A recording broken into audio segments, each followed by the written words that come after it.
Bonjour, bienvenue sur cette émission, enfin ce vidéoblog, enfin cette petite vidéo, cette espèce de vidéo critique pour vous parler de films, enfin pour vous parler d'un film, en l'occurrence The Children, qui sort dans les cinémas le 21 octobre. Putain, c'est quoi cette présentation là ? Je ne suis pas producteur du film, je n'en suis pas non plus le réalisateur, je n'ai pas tourné dedans, je n'ai rien à voir en fait avec ce film, sauf que je l'ai vu, je l'ai bien aimé, et il me semble que c'est intéressant d'en parler un petit peu plus et de faire connaître ce film, The Children, mais de quoi ça parle, vous allez me dire de quoi ça parle. Petit résumé. Alors voilà, The Children, en fait, ça raconte l'histoire de deux familles qui vont se retrouver pour passer les fêtes de Noël dans une belle maison à la campagne avec tous leurs enfants. A priori, c'est parti pour être une belle partie de rigolade, sauf que petit à petit, leurs enfants vont être touchés par une sorte de mal un petit peu mystérieux, maléfique, on n'en sait trop rien, et ils vont se retourner de façon assez extrême contre leurs parents, en fait. Et donc voilà, à partir de ce moment-là, le film se barre totalement en sucette.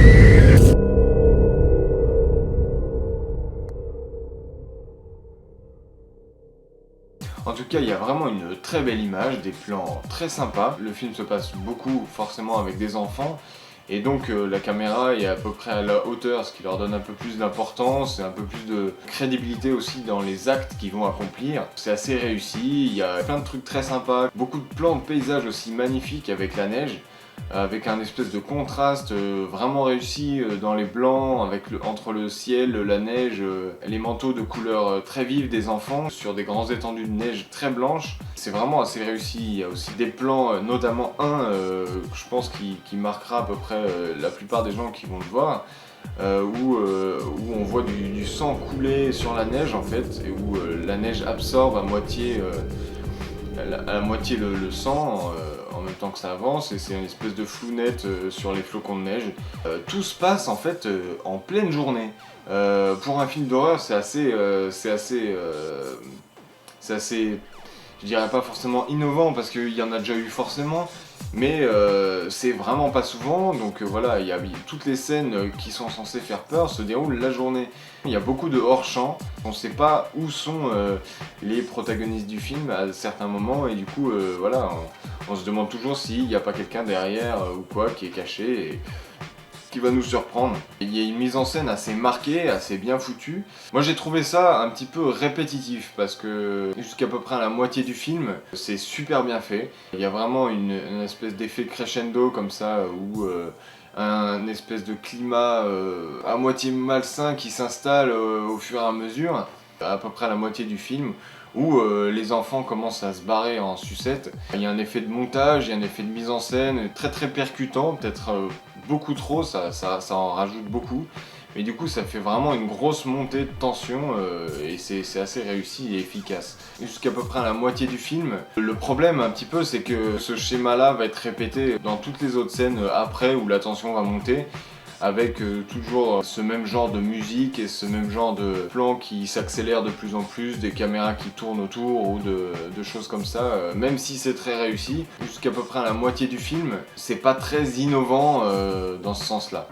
C'est quelque chose qu'on fait habituellement pour parler des films, c'est de les comparer à ceux qu'on a pu déjà voir. Alors moi j'aurais envie de dire que ça me fait très penser à un film excellent qui s'appelle Les Révoltés de l'an 2000. Les Révoltés de l'an 2000, c'est un film espagnol.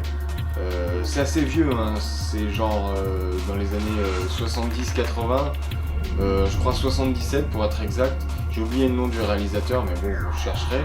Enfin, c'est un très bon film que je vous conseille de voir. Bon, après, évidemment, on se doute bien qu'il y a un petit peu des références à tous les films avec des enfants qui sont méchants.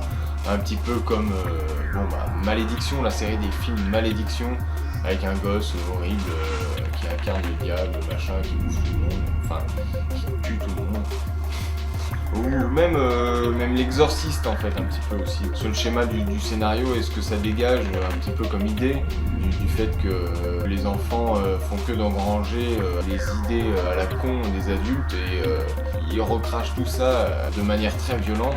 Ça me fait pas mal penser au film de zombies, notamment à un film par exemple comme La Nuit des Fous Vivants de Romero, où en fait c'était donc des gens touchés plus ou moins par la folie et qui se transforment en zombies.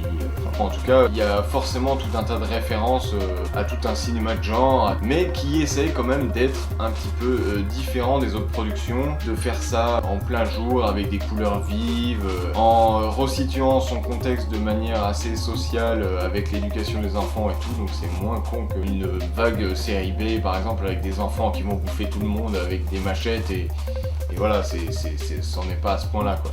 Fiche technique. The Children est un film qui a été tourné en 35 mm au format 1,85 en couleur et qui dure 1h25. Il a été réalisé par Tom Shankland. Tom, avant de réaliser The Children, qui est donc son deuxième film, a réalisé le film Waz, W-A-Z ou plutôt W-Delta-Z. Si vous avez vu le film, vous comprendrez. Contrairement à son affiche, ce film n'a rien à voir avec un film comme Saw ou Hostel, un film un peu torture porn, trash comme ça se fait habituellement. Là, ça donne un peu cette impression-là, mais ça n'a rien à voir. C'est très glauque, c'est très sombre, c'est dramatique, mais c'est vraiment réussi. Il y a tout un truc vraiment bien fait dans ce film. C'est aussi d'ailleurs en fait un peu une histoire d'amour, un peu étrange, mais enfin c'est vraiment un bon film. Waz, W-Delta-Z. Et donc voilà, le film The Children sort dans les salles obscures le 21 octobre 2009. Pour terminer cette critique, je pourrais pas dire que ce soit le film de l'année non plus, hein. Ne vous attendez pas à un chef-d'œuvre ni à rien du tout. Après, c'est quand même un bon film que je vous conseille d'aller voir. Et puis de toute façon, ce film, comme la plupart des films un petit peu intéressants, un petit peu de genre, risque de faire un gros flop au box-office. Alors, si vous avez au moins un petit peu aimé, moi je vous conseille d'en parler autour de vous. Et puis voilà, essayer de faire vivre un peu les films plus intéressants que la plupart des daubes qui sortent au cinéma. Hein. Ça y est, c'est l'heure. Oh mon dieu, mais il est déjà cette heure-là. Il faut que je parte au boulot, malgré que je n'ai pas fini ma critique. Ah, Jésus-Christ.